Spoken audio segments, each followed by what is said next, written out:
Madame, mademoiselle, monsieur, bonjour et bienvenue dans ce nouveau magazine où nous allons partir à la rencontre de Jacob, Ésaü et Laban. Et pour en parler, je suis heureux d'accueillir le professeur André Ouenin, professeur émérite à l'Université catholique de Louvain. André Ouenin, bonjour. Bonjour. Alors, Ésaü, Jacob, Laban, peut-être nous donner un petit peu le contexte général de cette histoire. Donc c'est une histoire qu'on lit dans le livre de la Genèse.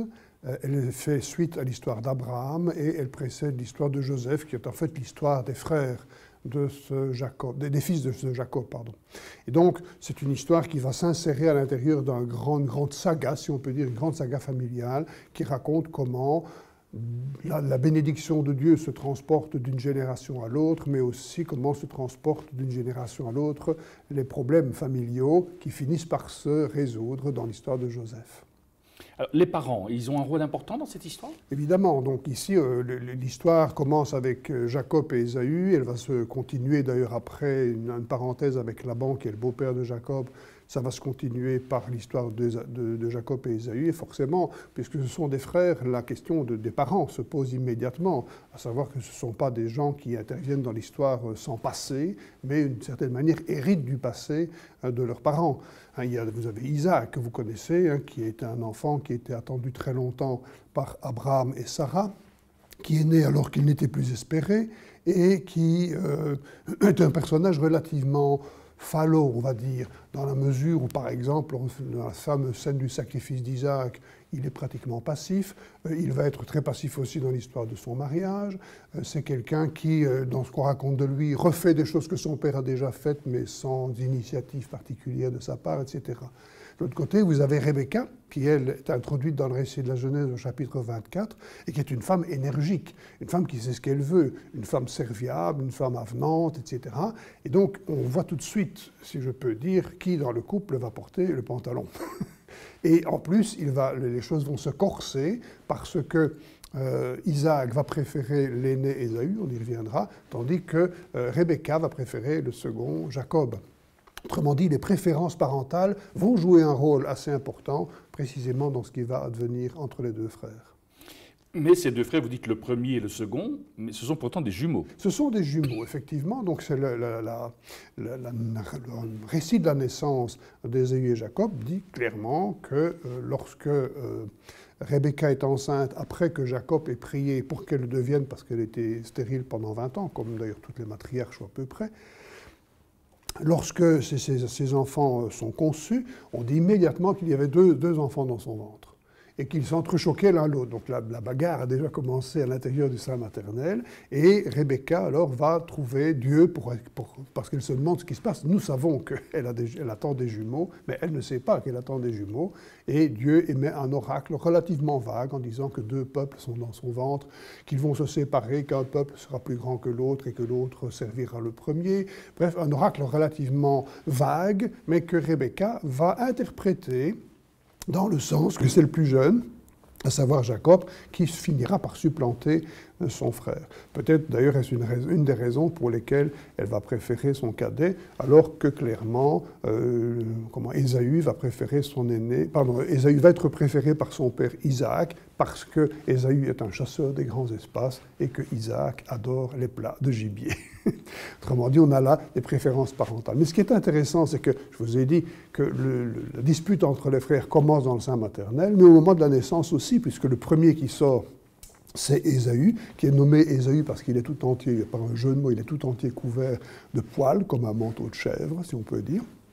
Tandis que Jacob, lui, vient en deuxième, et il n'est pas décrit par son apparence physique, un être roux, plein de poils, etc., mais il est décrit par le geste qu'il fait, c'est-à-dire saisir le talon de son frère. Et il va être nommé Jacob, précisément par un jeu de mots qui joue sur le talon. Le talon, c'est Akef, et il va être appelé Yaakov, autrement dit, celui qui talonne, ou voire celui qui supplante, si on pense à la plante des pieds, par exemple. Il y a moyen en français de rendre le jeu de mots de deux manières. Et c'est le début, précisément, de la tension qui va intervenir entre les deux frères et qui va durer pendant un certain temps. C'est très psychologique finalement ce récit quand on l'entend. Ah, évidemment, donc c'est une psychologie, mais attention, donc les gens qui ont écrit ça, ce n'est pas des psychologues, hein, c'est des gens simplement qui ont observé la vie, qui ont vu comment allaient les choses, qui ont vu qu'il est rare dans une famille qu'il n'y ait pas de préférence parentale, même si les parents s'en défendent évidemment, hein, et qui savent aussi qu'entre les frères, ce n'est pas gagné, qu'en général, il y a une lutte, même si cette lutte est relativement étouffée, parce qu'il faut quand même bien s'aimer, parce que ça fait plaisir aux parents. Or, comme on veut garder ou gagner l'amour des parents, il vaut mieux faire semblant, ou en tout cas être conscient d'aimer son petit frère ou sa petite sœur, ce qui n'est évidemment pas forcément le cas d'un point de vue psychologique. Autrement dit, ce sont des gens qui observaient suffisamment la réalité pour dire des choses très justes par rapport à ce qui se passe, y compris dans la réalité des gens d'aujourd'hui. Mais Ésaü et Jacob, finalement, est-ce qu'ils étaient quelque part prédestinés à ce qu'ils vont vivre? Je ne pense pas qu'il y ait de prédestination. En fait, comme n'importe quel frère, comme n'importe quelle famille, il va y avoir à la fois de l'affection et de la tension. Hein, c'est des choses relativement évidentes. Mais si on lit l'oracle de façon, comme le disent en général les traductions, en étant extrêmement précis, parce qu'ils sont victimes en fait de l'interprétation que Rebecca en a donnée, hein, alors à ce moment-là, on peut dire que Dieu prédestine Jacob à être le plus important, autrement dit à supplanter son frère aîné. Cela dit, je pense que l'oracle est beaucoup plus vague et que c'est la façon dont la maman va l'entendre qui va influencer. Autrement dit, il n'y a pas vraiment de prédestination. Il y a une intervention de Dieu qui cherche à rassurer la femme en disant si ça se passe mal, c'est parce qu'il y a quelque chose de grand qui va sortir, et la manière dont la femme le comprend et qui, elle, va orienter les choses. Comme si la parole de Dieu et son interprétation étaient ce qui va mettre l'histoire sur les rails, et notamment l'opposition entre celui qui est venu en deuxième mais qui s'accroche dès le point de départ, et celui qui est venu en premier et qui va être supplanté. Le fait que ce soit des jumeaux, c'est la première paire dans l'histoire de la Genèse? C'est la première paire officielle, si je peux dire, parce que beaucoup d'interprètes pensent que l'histoire de Caïn et Abel, c'est également l'histoire de jumeaux. Pourquoi? Parce que simplement, on dit que Ève enfanta Caïn, et puis elle continua à enfanter Abel, comme si, par hasard, il y avait un deuxième qui sortait après le premier. Donc, il n'est pas impossible que l'histoire de Caïn et Abel soit déjà une histoire de jumeaux, et d'ailleurs, elle est à l'horizon en permanence de l'histoire d'Ésaü et Jacob, puisque dans le premier cas de fraternité, c'est un fratricide, puisque Caïn va tuer Abel, et la question est, est-ce que le conflit entre Ésaü et Jacob ne va pas se terminer de la même manière, à savoir par la mort de l'un des deux? D'ailleurs, vous verrez qu'on va friser cette mort à un moment donné. Vous avez le sentiment que les liens fraternels sont complexes? En tout cas, dans l'histoire qui est racontée, les liens fraternels sont très complexes, parce qu'ici, je suis en train de vous parler d'Ésaü et Jacob, mais vous verrez qu'avec Laban, donc le beau-père, qui est en fait l'oncle aussi de Jacob, c'est aussi une histoire de fraternité qui est extrêmement compliquée, tout à fait. Et qu'est-ce qui fait qu'on a ces images de fraternité complexe? Je pense que la Genèse est un livre qui cherche à raconter l'humain tel qu'il est, pour montrer comment la bénédiction divine, donc la volonté de vie de Dieu, traverse précisément ces situations complexes, et donc ne fait pas l'impasse en quelque sorte sur la complexité humaine. Les récits de la Genèse ont comme caractéristique de ne jamais juger les personnages, autrement dit, on montre les personnages à l'œuvre, on montre ce qu'ils font, on montre les conséquences de ce qu'ils ont fait, qui sont parfois des conséquences malheureuses, mais on ne juge pas, et on montre en même temps comment, à travers les méandres de la complexité humaine, des complexités des relations humaines, eh bien, Dieu cherche à faire son chemin, tant bien que mal, parce que très souvent, les humains font échouer ses plans. Et justement, dans le cadre de cette histoire-ci, voilà, il y a l'oracle au début, oui, pendant le temps de la grossesse. Est-ce que Dieu va être tout au long de cette histoire? Eh bien, je vous laisse le plaisir de le découvrir au fur et à mesure de nos rencontres.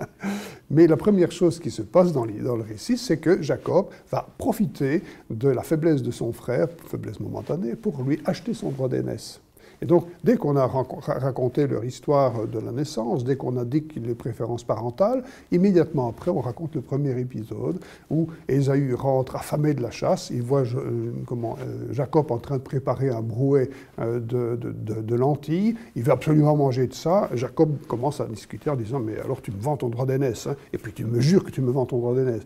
Et donc vous avez un Jacob qui profite de la faiblesse momentanée de son frère pour pouvoir s'accaparer ce qu'il a cherché à avoir avoir, déjà dans le ventre de sa mère où il y avait une lutte entre les deux, et puis au moment de la naissance quand il s'accroche au pied de son frère. Et donc dès le point de départ, Jacob se montre plus malin, puisque lui, il cherche à avoir ce qui est à long terme, alors que l'autre, il veut se remplir le ventre. André Hénin, merci beaucoup. Nous aurons l'occasion de nous retrouver pour découvrir ce récit. Nous arrivons déjà au terme de cette première émission. Merci de nous avoir accompagnés jusqu'ici et je vous dis à très bientôt.